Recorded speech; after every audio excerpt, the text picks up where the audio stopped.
you feel the vibes.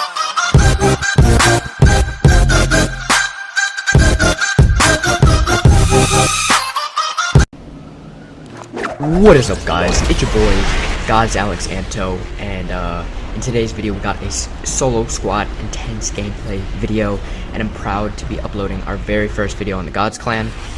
So yeah, it's gonna be great, guys. I'm gonna talk you through it for a little bit, and then you guys are gonna be able to watch the rest of the gameplay.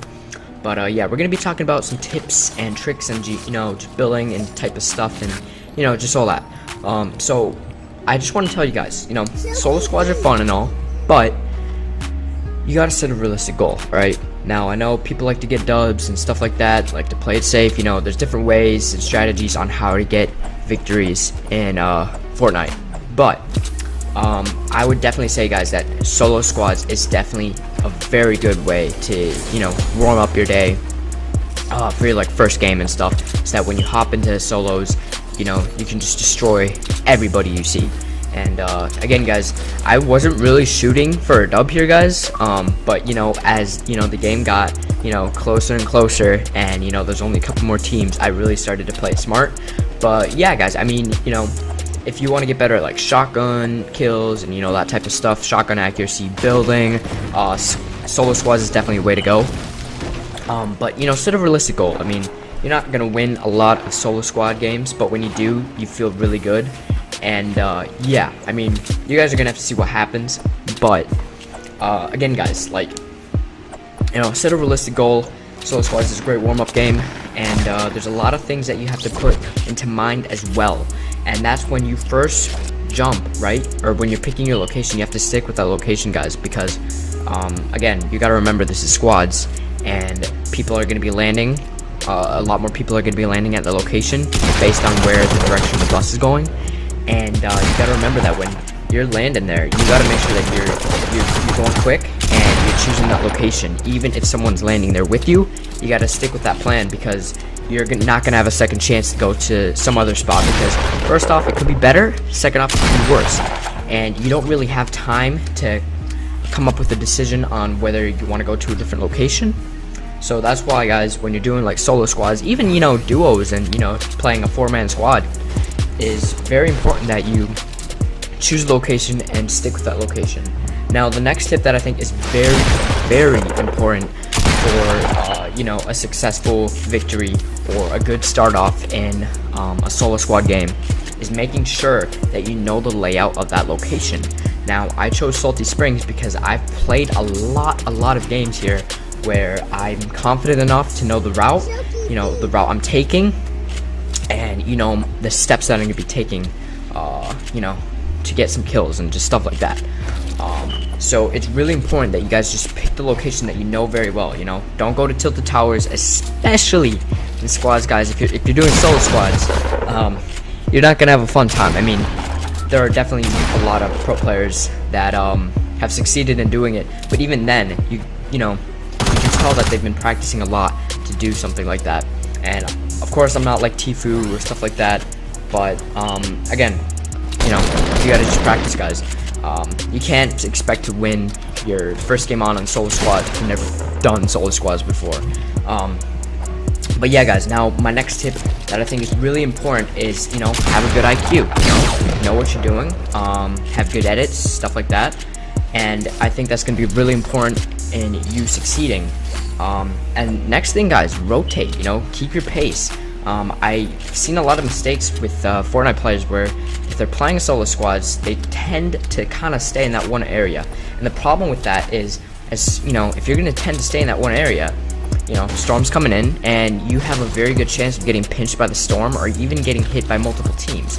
So the benefit of keeping one pace, continuing to rotate, is that you're only gonna usually hit one team, or you're only gonna get in a fight with one team. And unfortunately, guys, because of the amount of RNG in Fortnite, there are gonna be times when you do get pinched by multiple teams.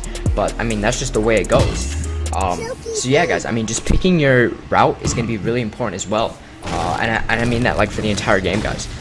Rotating, and it's also gonna be really important how you play out where you're gonna position yourself. Because, guys, height advantage is a very, very important aspect in this game, probably one of the most important things and what's going to get you kills. Obviously there's building and stuff, but I'll give you a scenario. Like, you're not gonna, it's gonna be very hard to get a successful build off trying to fight a guy on a mountain, and you're trying to build up to him. I mean, there's ways, but again, guys, when you're doing solo squads, you don't have as much time to plan out your way you're gonna do that, because you're fighting 4 players, not 1 player. So it's a completely different, ball game when you're doing it in solo squads. And I think the next thing that is also very, very important is make sure you have a good setup. You gotta make sure that, you're resourceful, and it's very, very important that you have a good setup, Make sure you're using weapons that you're used to, and, just playing it smart. Again, guys, the weapons you choose is gonna be very important as well. Don't go ahead and run double pump if you haven't done it before, especially, with the update, double pump is different, but it's still usable. Next thing, guys, is, I think this is definitely a very, very important one, and this applies to all, challenge or whatever game mode you're playing, and that's, know how to build. And that's obviously takes practice, that takes time, but knowing how to build is really what's going to be a key point in you succeeding. You guys can try Skybase or, stuff like that, but I promise you, building is going to be one of those very, very key points in you winning a solo squad or any type of game mode or challenge, whatever you're doing. And the next thing, and this certainly applies to squad mode or solo squads, is be high on mats. I can't advocate that enough, guys. Me personally, I've noticed mistakes with me. I will try and go against a team of 4, and usually, this happens at the start of a game with only like 200 wood, and I'm telling you, that is not enough. Get as much resources as you can, especially in situations like this. You just want to get as much resources as possible, because you don't know what weapons they have first off, whether they have explosives, miniguns, who knows. And even if they're good builders, you gotta come prepared. And that's why I think that being high on mats is a very, very important aspect into winning a Fortnite solo squad match. But yeah, guys, I think that's gonna wrap it up. I'll let you guys stay tuned and watch the rest of the gameplay. It is very, very intense, and I'm not gonna spoil it, but it's very, very intense. All right, that's all I'm gonna say. And yeah, anyways, guys, make sure to leave a like and subscribe. This is our first God's Clan video. Be sure to check out more uploads, because we're gonna be straight up grinding gameplay. And yeah, it's been your boy, God's Alex Anto, and hope you enjoy the rest of the gameplay.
Chuki.